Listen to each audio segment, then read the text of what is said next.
Hello and welcome to Ignite with Mwangala, with me, Mwangala Chakalashi Santos. Now remember, the aim of this show is to bring you real people with real stories that are meant to leave a lasting and positive impact on your lives. On today's show, we're joined by the President of the United Front for a Strong Foundation and the Chairperson of the 24 Political Alliances, Mr. Brian Chisengalumbwe. Mr. Lumbwe, thank you for inviting us home and welcome to Ignite with Mwangala. You're very welcome, Mwangala, and I'm very pleased to engage with the viewers today. Thank you so much. Now, today it's about you. I don't know, there's always been a norm for people that are successful and particularly leaders, of having come from a very humble background. Is that the same story for you?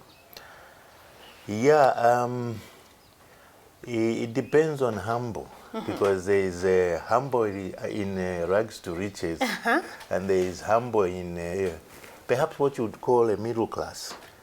I don't really come from a village setting where I walked for kilometers, and no, I was born a son of a civil servant. The first civil servants in 1964. My father, Michael Chisengalumbwe, he was in the civil service, and when Zambia became independent, those were the first people that had some form of education. And so the UNIP government under President Kaunda decided that the key thing they needed to run the country was to educate the Africans who didn't have enough exposure to education. So my father was one of those Africans who was selected to go for teacher training in Makerere, Uganda, to come back and start teaching teachers so that Zambia has a cadre of people that could run the nation. When he came back, these are the people who went to teacher training college, and the most famous one that time was Chalimbana. At Chalimbana Teacher Training College, that's where you had people like, I think people would know Chris Mulenga, who is the managing partner of CMM Properties. Yeah, his father was with my father at Chalimbana, and Robert Mugabe too was at Chalimbana. With your father? Yes, they were all teacher trainers. So if you look at my background, therefore, is that it wasn't really from a struggling background. Of walking 32 kilometers to school? No. I didn't know that kind of life. I didn't. Okay. I first went to school in 1966. I went to what I think was Timothy Mwanakatwe. I just have a picture of the school, but my little inquiry say it was Timothy Mwanakatwe School in Chisengalumbwe. I think I was there for basically a few months. And I think when I went to that school, one of the teachers gave us some manual work. And my father heard about it and came to shout at the teacher and the headmaster and removed me from the school and took me across. If you know Chisengalumbwe, Chisengalumbwe was where the Africans lived and the Europeans lived in Woodlands. So he took me from Timothy and took me to Woodlands Primary School. So I finished, not finished really, my early years in primary education was at Woodlands Primary School. Now, if I was to describe a primary school at that time, this is a primary school where at 10 o'clock a car came from the dairy produce board of that time. They used to deliver milk. For all the pupils? All the pupils, and then this milk would have two options, chocolate or just ordinary milk. At that time, we had a swimming teacher. So swimming was actually a class. The same way you sit for mathematics and whatever, you queue up, you line up, you go to the swimming pool, and the swimming teacher is there, and we were taught how to swim. Because swimming is not a sport, it's more than a sport. It is a life skill, which up to today, I appreciate that experience because I am a very good swimmer, even up to today. Beautiful. Yeah, so Yeah, in terms of where I come from, I would never relate to suffering. We were not rich and we were not poor. So I really just come from a middle class background. Yeah. Very fortunate for you, because most of them would tell us, no, I used to walk for 32 kilometers, had no shoes, but Yeah. I guess that's a different story for you. Yeah, yeah. Now, take us back to your university days. What was that like for you? University is a period of liberty, because when you come from secondary school, you have rules. When you go to university, suddenly all the rules disappear. You also leave your parents' home. You are living in this accommodation. Nobody comes to check on you whether you've gone for classes or you haven't. So it's a period of self-discovery, maturity, and full of all sorts of liberties. And then you all just arrive from all over the country. And it is one of my best experiences in life. And I think I will always appreciate having gone to university here in Zambia, and more specifically University of Zambia, because what I've seen is a lot of the young people that have gone to get educated outside, when they come back, they get disoriented because they have no network of friends. True. Now, if you go to University of Zambia like I did, well, later on in life, you find that the judges are the people you are with at university, the managing director. So it's easy to network and survive rather than a person who comes from outside. But university was a wonderful experience. I did 2 years of university. I didn't graduate from university, funny enough. My first year was in School of Sciences. And so from sciences, you branch off into various science subjects, medicine, blah, blah, blah. So I was in the first year. I must admit, I didn't come to university because I read hard. I wasn't a reader. I actually couldn't stand the classroom. No, I was a sports person. So every time I sat in class, I waited to knock off. I needed to go swimming, I needed to go and play football, I needed to play basketball. I played everything at school. I was in every school team, from badminton, tennis. That's what I enjoyed. Sitting in class was agony. I had to wait. But I think God had blessed me with the knack of just listening and understanding. So I would sit in class and somehow I would survive. To the point that that attitude never left me. I went through my secondary school until I finished. And the most surprising thing was, as I said, I was more into sport.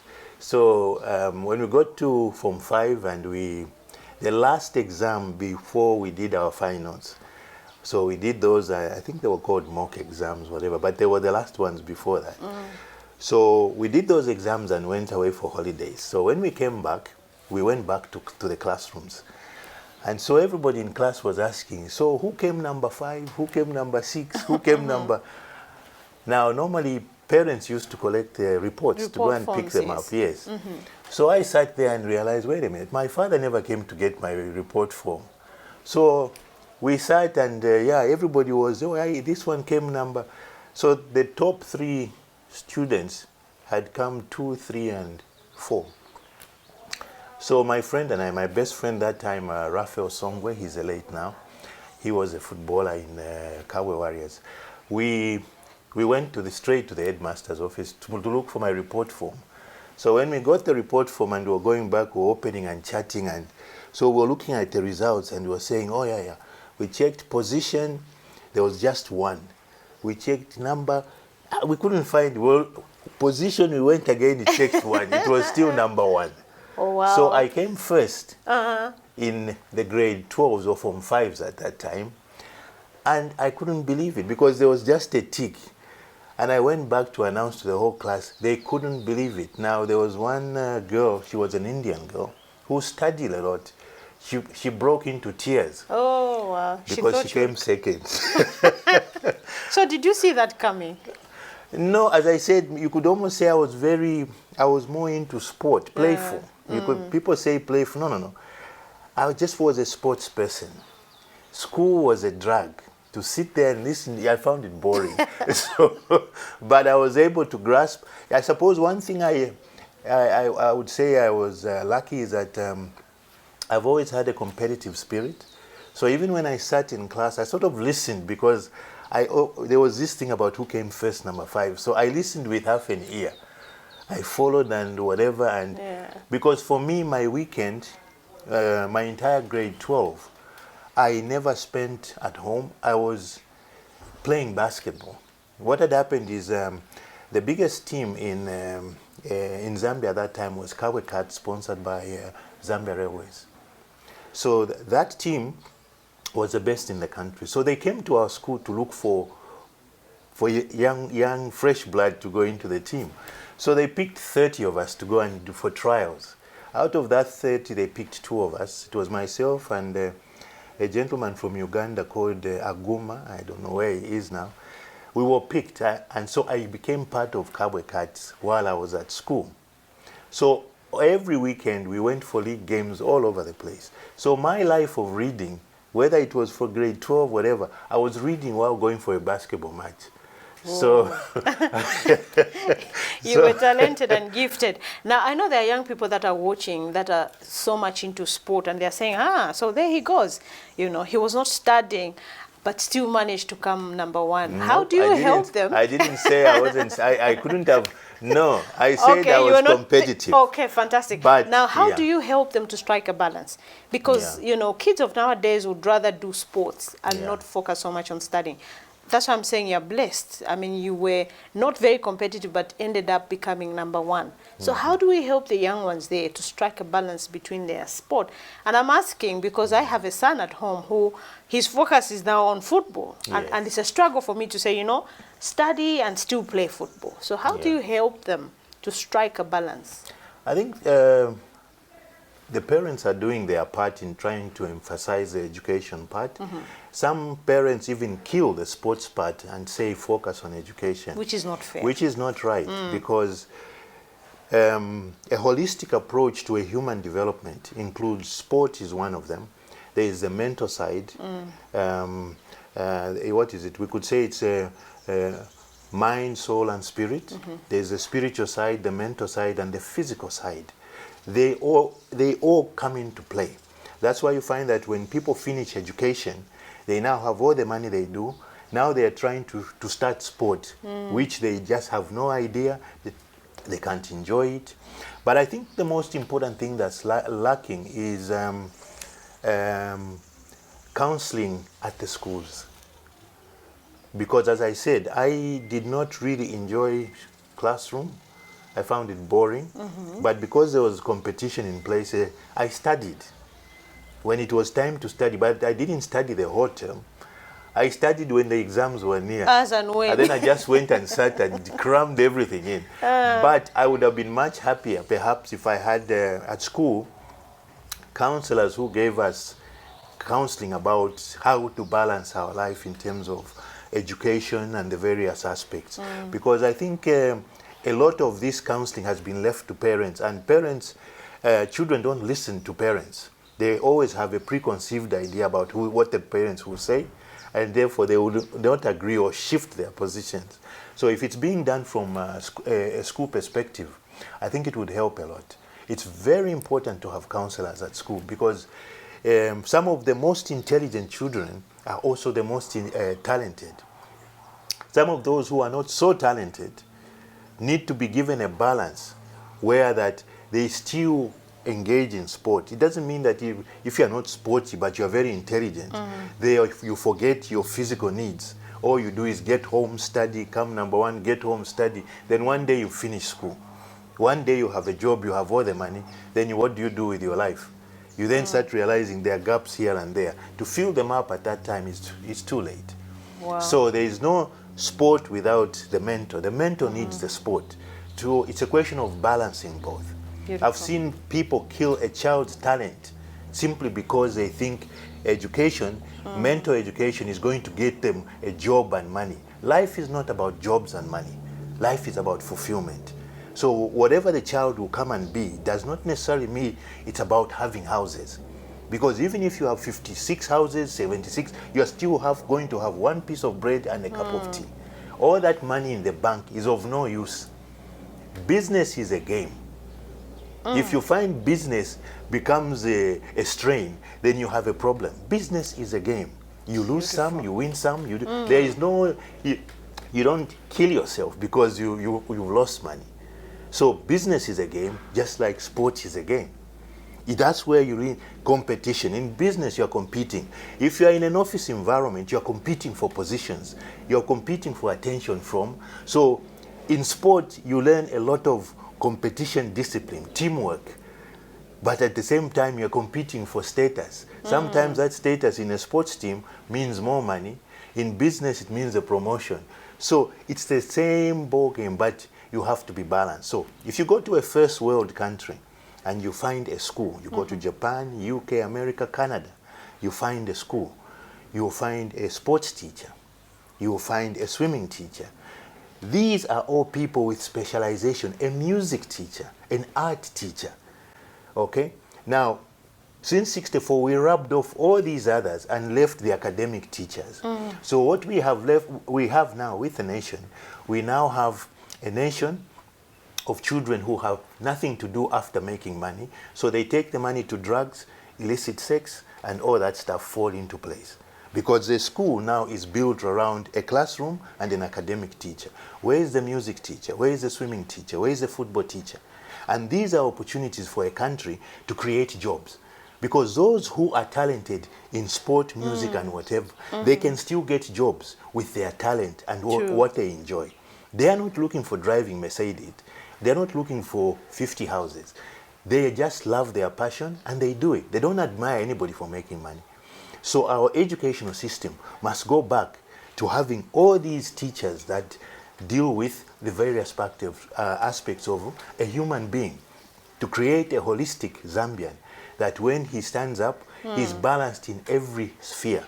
Because even if you want to go and watch football, you cannot enjoy it unless you've experienced the challenges. True. If you want to watch squash, you need to go back and experience what squash is, what is involved in squash. So if you talk about golf and everything else, you talk about art. How would you go and buy artistic artifacts if you've never tried it? Yes. Beautifully said. That's why the artists are struggling, because the educational system is chaining out people with no aesthetic side. They don't appreciate beauty. They don't appreciate plants. They don't appreciate anything. All they do is appreciate money. Wow, beautifully said.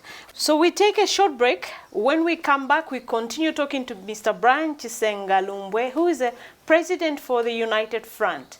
Do stay with us. May we use these trying moments to rise to something that's important. Take life not for granted. Tell someone that you love them. If any of you have any COVID-19 symptoms, which are a fever of above 38 degrees Celsius, a cough, difficulty in breathing, shortness of breath, or chest pains, please do not hesitate to call 909 or 0974 49 35 53, and medical assistance will come your way. We hope for the better and leave everything in the hands of God. Together, we can combat COVID-19. Please stay at home for me. I stayed at work for you.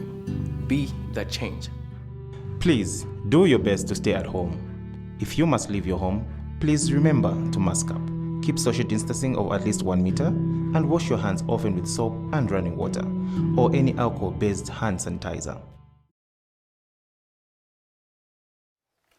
Welcome back. If you're joining us now, we're talking to Mr. Brian Chisengalumbwe, who is the president for the United Front. Now, before we went on break, you said something that was so profound, and that's a lesson that probably I have picked. You're talking about business being a game, and the time it becomes straining, then it ceases to be the reason why you're doing it. Yeah. At what age did you learn that lesson, that business is actually a game after all? I think for me, it has been very much part of my life because I've been a competitor. So in everything I do, sport taught me perseverance and the spirit of competing. So from day one, when I went into the business world, I wanted to achieve, because that's all I knew. When you play sport, everything you do, it's about achievement and getting better. It's progressive. You can't start today. If I say I'm going to teach you golf, you're going to start from today and start improving and getting better for the rest of your life. So in sport, that's what happens. So when I first got my first job, which I got because of basketball, I got my first job as I left university. I got my first job because the insurance company, Zambia State Insurance, wanted to build its basketball team. So I was one of the prominent basketball players. I was in the best team in the country. I was in Kabwe then. And then I went to university. So State Insurance basketball team, which was called Premium Zisk basketball team, they headhunted me and took me into their team.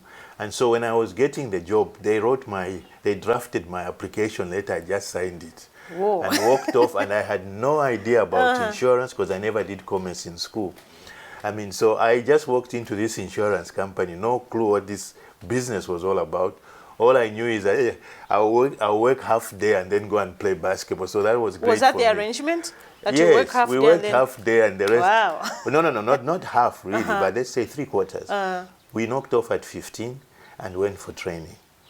And so what Zisk had done is they got very young and prolific basketball players from all over the place and put them together and gave us jobs. So we all got jobs in different places, some on properties. My first job was in the audit department, and that was boring. I was in the audit department, but what I liked, it involved flying around the country and staying in hotels. So that was exciting side of things. Straight from university and school. Now that was great. But Were the you work married was, at the time? Of course not. Of course not. I wasn't. No. Yeah. So that was my entry into the corporate world. I was in the audit department, and we went around ticking numbers and receipts. It was well, boring for me, but I enjoyed the hotel part. I hated the work part. Yeah, so I was there for not for too long because the audit work involved visiting different branches for Zambia State around the country. So I couldn't stay there because I needed to train with the basketball team. So I was moved to that time a department called Accident Department. The name is a misnomer. But this is where you insure houses, household properties, houses, fixed assets. That's where I started working. Yeah, so obviously immediately I got into there. I started fitting into the environment, and then you see the strata, promotional strata, and that kind of work environment. And I started enjoying it and learning insurer right from the beginning. I started as a clerk right from the bottom. Yeah, and as I started going on, I found that you can study insurance, and so everybody was applying. So I thought this is fashionable. Let me also apply. So I applied, and later I qualified as a chartered insurer, and rose to manager, branch manager, director, computerization, then general manager, Zisk. Then I left. Left to do what?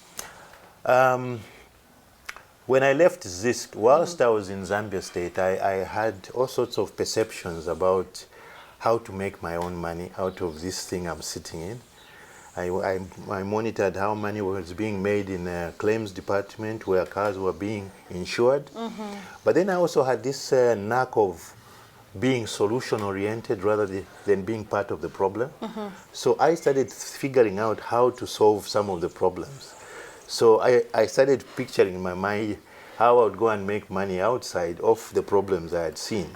So when I left, I went and opened, my first thing it was a broking firm, which started now getting clients. And I could say that the firm I opened in 3 years, it grew exponentially. It grew so fast that when one of my broking friends came to visit my office, he just said I'd set up a small office. when he walked in, he saw so many files in my office and said, wait a minute, where did you get all this business? Yeah, so I had already had a scheme of what I would do beyond that. And I always kept thinking about solutions.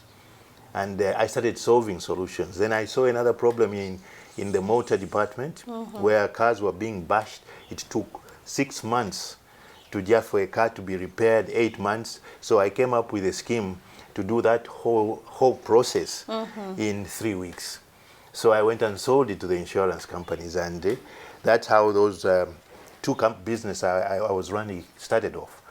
But I set up these businesses, but my eye was on politics. I had seen problems in politics which I thought needed solving. And I just couldn't see myself continuing in business, but I needed my family to have a source of income. So I set up these businesses and I said, I'm going to jump into politics, and I did. Now, unfortunately for me, both the businesses I set up were linked to politics, meaning the pensions and insurance regulated these companies. So when I jumped into politics, these companies were closed. So I soon had no companies, and I was sitting there basically exposed financially. And so my struggle, now the question about your background and struggling, my struggling came in my professional life. Now I had lost all the businesses I had set up because they are linked to insurance, which is regulated by the government. So the government entities decided to shut down my businesses, and I was left exposed. But then I said to myself, well, fine, I tried. I put in so much effort to get those businesses off the ground. I said, fine, I'm not doing any more business. I'm going into politics full time. And so I went into politics full time. 2006, I supported the SATA campaign, not so much as a loyalist, but because I had passionately believed MMD must go. And the vehicle was Michael Sata. So I followed and helped and tried and did everything I could for them. And finally, when they did win the election, I was not part of the picture, but I think because I was too independent. Even when I met the old man, Mr. Sata, I expressed my opinion. So I never really got into their mainstream operations. I was a bit of an outsider. So, yeah, but then coming back to the corporate world, yeah. So that was my life in the corporate world, and I always attribute my personality to sport. Because I got my discipline from there. But that mixed with, you must have the ability to know when to play sport and when to use your head and when to make money. You can't play sport and no money comes in. So when I was at one point, I was president of the Zambia Basketball Association, and then privatization came in. And the privatized companies were not supporting the sports teams that they had. So I saw that and I said, no, this is time to leave this basketball administration. Let me leave and go and concentrate on business, because I saw the collapse of sport. No matter what you did, the privatization was killing sport. So I walked out and went to try and get my sustenance in business. That failed. I went into politics, and that's what I'm doing up to today. Beautiful. Now let's talk about family. Let's talk about your family. Before the interview, you were showing me a picture of your great-grandfather, yes, who was the first African general, you said? No, Africans couldn't be generals at that time. No. My grandfather was the first RSM, Regimental Sergeant Major. I think it was, he was the highest ranking African in Rhodesia. I think northern Rhodesia and Malawi, that setup. He was the highest ranking African, meaning Africans at that time could not rise beyond a certain position. Now, for some reason, because of his military prowess and the discipline and leadership qualities, the colonialists elevated him to a level which normally would not be for Africans.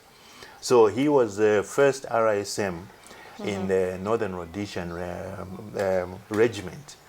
Yeah, so, and there's a school in Arakan which is named Chisengalumbwe School.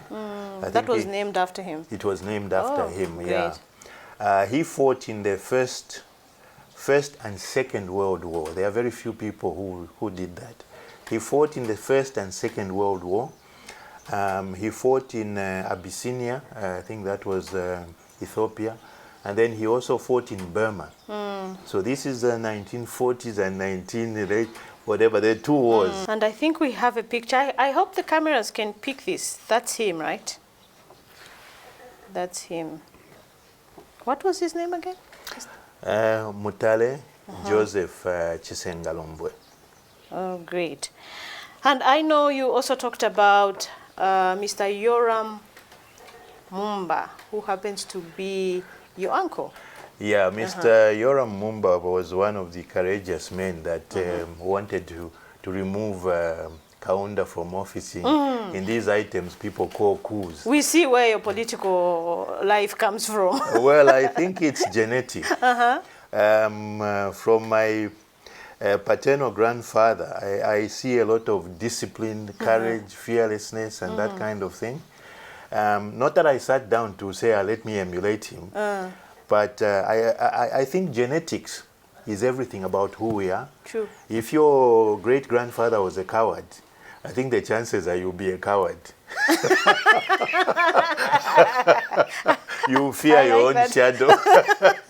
But if your genetics are also structured in a certain way, you tend, some people it's business, the children, grandchildren, it just runs it in runs the blood through like the that. family. It's in the DNA. So I have this background, and Mr. Yoram Mumba, who is my maternal uncle, was one of the people who were involved in the 1980 coup with Shamwana.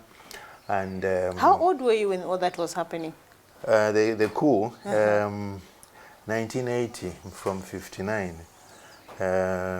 About 20, 21, thereabouts, yeah. Yeah, I was there. I visited him the day he was arrested, and I saw him, but I found something funny. It's like something was happening. Yeah. The buzz was already there that they were going to be arrested, the coup plotters. Yeah, so he was arrested, and he went into prison for 10 years. Yeah, but anyone who knew him, he was a bombastic man. In terms of temper, character, courage, and everything. He was a man I emulated a lot in a lot of things I did. I hope not plotting a coup. No, a democratic arrangement perhaps where you plan and scheme. I think I'll just blend what my grandfather was and what my uncle was and create a modern coup plotter through the ballot paper. We will do it through the ballot. That sounds better. Okay. Yeah. Okay. Now, you didn't talk about your kids, your children, your wife. Yeah, I'm married to Kapela, Chisengalumbwe. She's originally a Mubanga, so both of us are northern. Yeah, I come from, of course, we Bembas, they say you're all royalty. I've got 9 children. I won't go into too much details, but they are all over the place. They are grown up, and so basically we're just the two of us with a grandchild. Yeah, I have 9 children and 9 grandchildren. Oh, you're blessed. It's a royalty, they say. A king must. King must have everybody surrounding him. And I believe you come from royalty too. Oh yes, I'm actually a princess. I can see how you are sitting. I like that. Yeah. So we will take a short break. When we come back, I want you to talk about some of the lessons that you've learned. You've lived a full life, I would say. So what are some of the lessons that you've learned? What would you like to pass on to the younger generation? Okay. Join us on the other side as we continue talking to Mr. Brian Chisengalumbwe. As frontliners in the battlefield, we choose to rise above COVID-19. Yes, we choose to fight and to rise above discrimination and not to succumb to fear. We are now alert, and together as one, we are ready to raise our strides of hope. Death might be knocking at the front door, but no mountain is too high, no river too wide, no storm too fierce. Our pain will strengthen us. Fear will drive our faith. Tiende pamozi na mtima umozi. Atwende antomwe amoyo omwe. I stayed at work for you. Stay at home for me and be safe. Be that change. Please do your best to stay at home. If you must leave your home, please remember to mask up. Keep social distancing of at least 1 meter and wash your hands often with soap and running water or any alcohol-based hand sanitizer. Welcome back. If you're joining us now, I am talking to Mr. Brian Chisengalumbwe, the President for the United Front. Before we went on break, you were telling me how you've learned some of the trends that you have now from your great-grandfather and from your uncles. Now, what is that one thing that grounds you? Or rather, what drives you? It's not success necessarily, but I think what drives me is progression. I think I get very uncomfortable if I feel I'm not progressing. I don't like being stationary in what I'm doing. So I think whatever I would achieve today, I would strive to do more. If I accumulated wealth, I think I would let it go to others and go looking for more wealth. But the most important is that I need to be seeing what I'm doing impacting on society consistently. I've got a hunger for societal help. So I really find that what drives me is helping other human beings. Yeah, I just get concerned when I see poverty. I see everything around me is not right.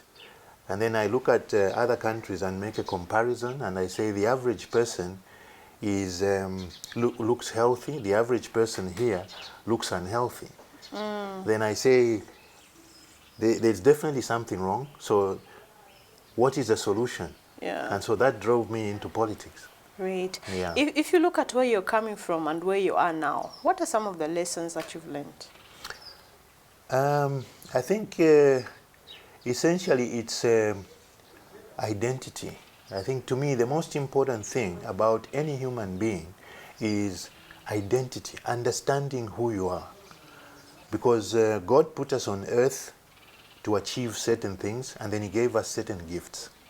So when you understand your identity, you will then understand what you are destined to do in life. And once you understand that, it's not about comparison. Your friends can become richer, appear to be happier, and your material world may be lacking. But if you know who you are and your purpose in life, you can die with your poverty but with a smile. I just love, that's music to my ear. So who is Brian Chisenga? Now that you've given us a definition of knowing who you are. Yeah, today I'm President of the United Front. Is that your identity? That's my purpose in politics. I needed to get into politics and begin to solve the societal problems. I suppose if I believed they couldn't be solved, I wouldn't have gone into politics, but I believe they can be solved. And there are certain very simple things that we're doing wrong as Zambians, that if corrected, this nation will blossom. And then when I talk about if those things are collected, it's as simple as giving back people their civil liberties. When you give people their civil liberties, their freedom of association, speech, and all those freedoms that are in the Bill of Rights, when you give people those freedoms, they begin to innovate, to become analytical, to become creative, and then the natural consequences, jobs and everything else will be created. But when you stifle those, when you compress people and deny them these civil liberties, then you have a problem where their innovation dies, their analytical skills die, and therefore nothing happens in the nation. And when that happens, job creation becomes a failure. Job creation is not the job of government. Government's job is environmental, policy framework. When the government starts promising people jobs and everything, then you have a problem. Okay. Now, talking about politics, if 2021 comes and you're president of this country, what is that one thing that you do differently? I think the one thing I would do differently is implement my strategy is based on godly principles. Which are? What are godly principles? That's a very, because the Bible is such a huge document, but it has instructions on but what obviously you you can do. just pick a few. You don't have to tell us everything, but just a few that are very close to your heart. I think honesty and integrity, because if you have an environment of deceptive leaders, it means that people are not able to express themselves and move forward, because everything is about deception. And when there is deception, at some point in time, it will reach a point when nothing moves.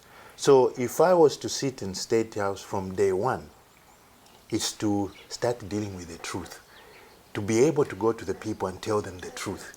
Because the people have been told so many lies.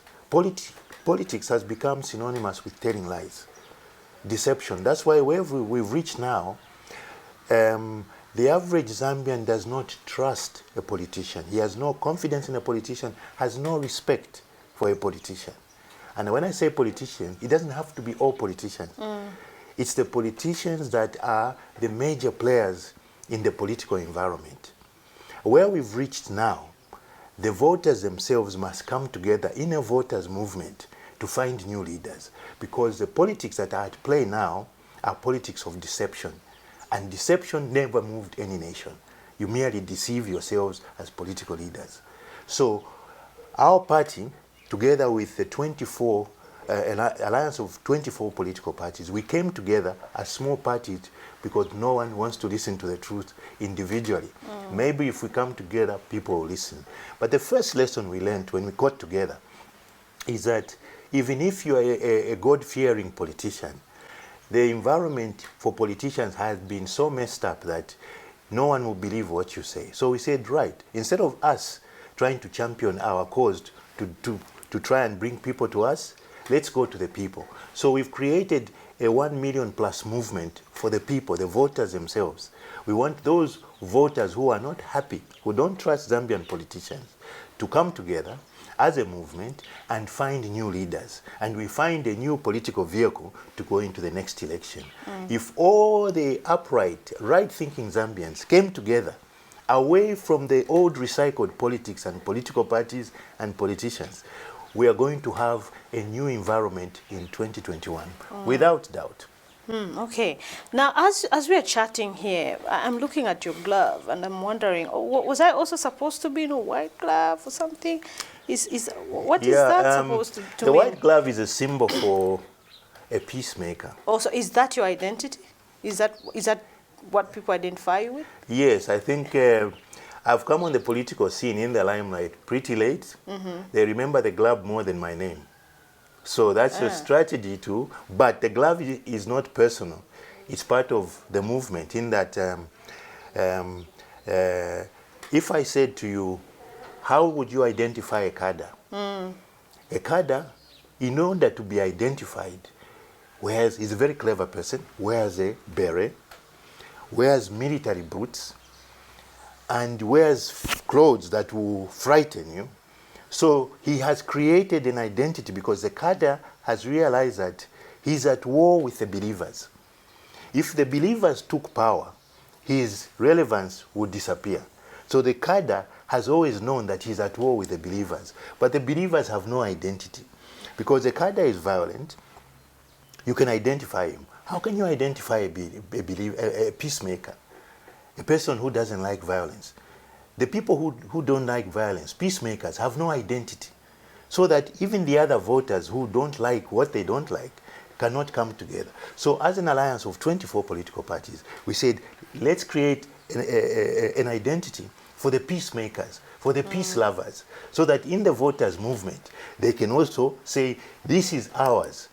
We, the peacemakers, have now got a political voice independent of those who thrive on violence. So the movement we've created is the opposite to the cadre and cadreistic thinking. So the glove and the T-shirts which I didn't mention, but we have produced T-shirts for the movement, for the 1 million plus movement. Voters that don't want any of the violence, tribalism, corruption, dictatorship, and so on and so forth. And I should mention that where Zambia is, the journey we are in now, is what we should have done in 1991. In 1991, Akashamba Twambikustarewanika and Derek Chitala, those two brave and patriotic Zambians, started a movement to remove UNIP out of government. But what they didn't do, they did not define what they were going to produce after removing Kaunda. So when they started the movement, it was open-ended, and it was hijacked by other people, and it took a different direction, perhaps from the originators, the two gentlemen. So this movement is now to finish the job the Akashambatwas and Derek Chitala started.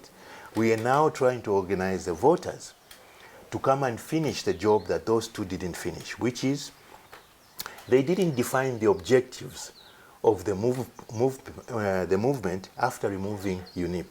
They didn't define their objectives, meaning what was wrong with the UNIP government. Number one, there was dictatorship in government and dictatorship in the party. There was no separation of party from government. The media was not free. There was no freedom of association. Blah, blah, blah, blah, blah. So when you put the civil liberties into that equation, you find that there are 10 things that the 1991 movement should have done, but it only achieved one, which was multipartism. Wonderfully said. Yeah. Now, if you were on your deathbed and you were given a second chance to live, what would you do differently?